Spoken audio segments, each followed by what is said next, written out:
और सबसे पहले 10 बजे की 10 ब्रेकिंग न्यूज और पहली बड़ी खबर महाराष्ट्र से। महाराष्ट्र में इस वक्त की सबसे बड़ी खबर है, बड़ा और दर्दनाक हादसा हुआ है। महाराष्ट्र के भंडारा में बेहद दर्दनाक हादसा हुआ है और यहां एक अस्पताल में आग लगने से 10 बच्चों की जलकर मौत हो गई। सभी नवजात बच्चों की उम्र 1 से 3 साल के बीच बताई जा रही है और इस हादसे के बाद से बच्चों के परिवार में कोहराम मचा हुआ है, रो रो कर बुरा हाल है। आग लगने की वजह शॉर्ट सर्किट बताई जा रही है। फिलहाल पूरे मामले की जांच के लिए आधी रात को ही कमेटी बना दी गई है और यह कमेटी अब इस पूरे मामले की जांच कर रही है, वजह जानी जा रही है। और 10 बजे की दूसरी ब्रेकिंग न्यूज किसान आंदोलन से जुड़ी हुई। किसानों के आंदोलन का आज 45वां दिन है और किसान लगातार कानून वापसी की मांग पर अड़े हुए हैं। आगे की रणनीति पर किसान आज सिंघू बॉर्डर पर बैठक करेंगे और मीटिंग में 26 जनवरी की ट्रैक्टर रैली को लेकर भी आगे की रणनीति बनाई जाएगी, पुख्ता की जाएगी। सरकार और किसानों के बीच कल की बातचीत में भी कोई समाधान नहीं निकल पाया, शून्य रहा।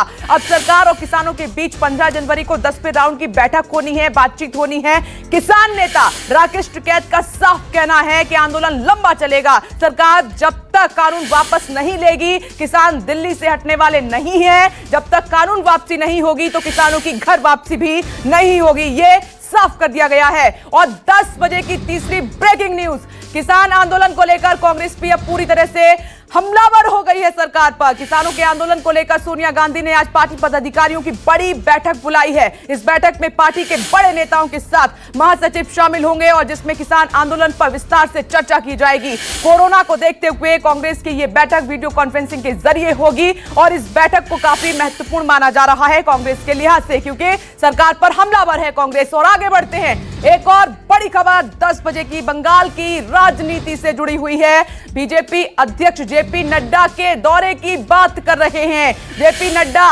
फिर से बंगाल के दौरे पर हैं और इस दौरे के दौरान जेपी नड्डा वर्धमान जिले में रहेंगे। यहां नड्डा एक मुट्ठी चावल अभियान चलाएंगे, इसकी शुरुआत करेंगे और इस अभियान के तहत नड्डा घर घर जाकर एक मुट्ठी चावल मांगेंगे और इसी एक मुट्ठी चावल दाल से बीजेपी गांव में भोज करेगी, भोज बनाएगी। बीजेपी प्रमुख नड्डा द्वारा शुरू होने वाला अब तक का यह सबसे बड़ा अभियान माना जा रहा है और बीजेपी की बंगाल के 23 जिलों के 48,000 गांव में पहुंचकर 74 लाख किसानों से जुड़ने की पूरी तैयारी है। और यहां नड्डा 9 किलोमीटर लंबा रोड शो भी करने वाले हैं, जिसकी तस्वीर आज हम आपको दिखाएंगे। आगे बढ़ेंगे, 10 बजे की एक और ब्रेकिंग न्यूज का रुख कर लेते हैं। बंगाल की राजनीति से जुड़ी एक और ये बड़ी खबर है। पश्चिम बंगाल में राजनीतिक हिंसा और हत्या की घटनाओं पर राज्यपाल जगदीप धनखड़ आज गृह मंत्री अमित शाह से मिलेंगे, उनसे मुलाकात करने वाले हैं। जगदीप धनखड़ बंगाल पर सरकार को एक रिपोर्ट भी सौंपेंगे। बंगाल की कानून व्यवस्था के मुद्दे पर ममता बनर्जी सरकार के साथ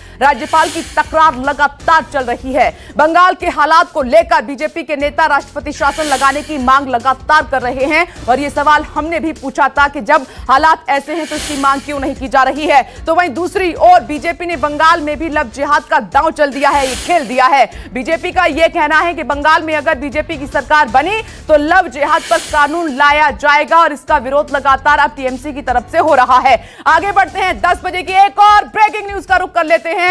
देश में कोरोना महामारी के बीच 16वां प्रवासी भारतीय दिवस सम्मेलन आज ऑनलाइन किया जा रहा है और इस सम्मेलन का उद्घाटन पीएम मोदी आज सुबह 10:30 बजे करने वाले हैं। समारोह के समापन सत्र को राष्ट्रपति रामनाथ कोविंद संबोधित भी करेंगे और 16वें प्रवासी भारतीय दिवस सम्मेलन का मुख्य विषय आत्मनिर्भर भारत में योगदान होगा, ये इसका मकसद है। आगे बढ़ते हैं, यह खबर चिंतित करती है। एक और बड़ी खबर, मयूर विहार फेज 3 के पार्क में सैकड़ों कौओं की मौत से दिल्ली में बर्ड फ्लू का खतरा बढ़ता जा रहा है। अब तो लोग भी काफी देश भर में चिंतित होने लगे हैं। राजधानी भी इससे अछूती नहीं रही। पार्क में पिछले 3 से 4 दिनों से लगातार कौओं की मौत हो रही है और अब तक करीब 100 कौवे मर चुके हैं। घटना सामने आने के बाद डॉक्टर मौके पर पहुंचे हैं और मृत कौवों का सैंपल लेकर लैब टेस्ट के लिए भेजा गया है। वहीं बर्ड फ्लू के कहर को देखते हुए पंजाब सरकार ने दूसरे राज्य में आने वाले मीट, मुर्गों और अंडों पर अभी रोक लगा दी है। लोगों को भी थोड़ा सा संभलना होगा, सतर्क रहना होगा, बचना होगा।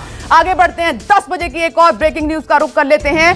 कोरोना का नया स्ट्रेन के मरीज देश में लगातार बढ़ते जा रहे हैं। ब्रिटेन स्ट्रेन के देश में अब तक 73 मामले सामने आ चुके हैं, चिंता की बात है। वहीं देश में पिछले 24 घंटे की बात की जाए तो कोरोना के 20,346 नए केस सामने आए हैं, जबकि 222 लोगों की अब तक मौत हो चुकी है, जो कि दुखद है। लेकिन इसमें राहत की खबर क्या है? राहत की बात इसमें यह है कि देश में मृत्यु दर 1.45% है, जबकि रिकवरी रेट की बात करें तो ये 96% से ज्यादा हो गया है। ये इसमें राहत की बात है। आगे बढ़ते हैं, 10 बजे की एक और ब्रेकिंग न्यूज का रुख करते हैं और यह खबर दुखद है।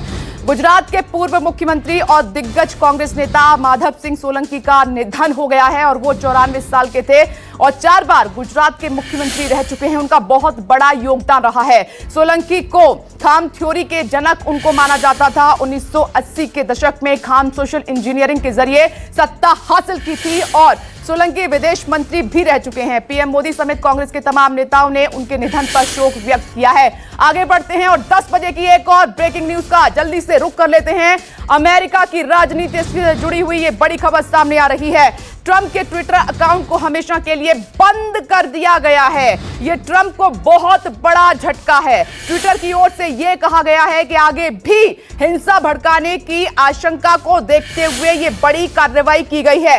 वहीं एक तरफ बात करें, यह खबर सामने आ रही है कि अमेरिका के निर्वाचित राष्ट्रपति जो बाइडेन और कमला हैरिस के शपथ ग्रहण में ट्रंप शामिल नहीं होंगे। 20 जनवरी को होना है शपथ ग्रहण समारोह। और अमेरिकी हिंसा पर भारतीय नेता रामदास अठावले ने कहा कि इससे कि रिपब्लिकन पार्टी का अपमान हो रहा है। जरूरत पड़ी तो ट्रंप को कॉल कर समझाऊंगा कि इस तरह का बर्ताव ठीक नहीं है बिल्कुल भी। तो यह है 10 बजे की 10वीं ब्रेकिंग न्यूज। नमस्कार, मैं हूं मानक गुप्ता। अगर आपको हमारा ये वीडियो पसंद आया हो तो इसे लाइक और शेयर जरूर करें और हां, हमें सब्सक्राइब और फॉलो करना ना भूलें ताकि आप देश और दुनिया की कोई खबर मिस ना करें। तो जुड़े रहिए हमारे साथ और देखते रहिए न्यूज़ 24।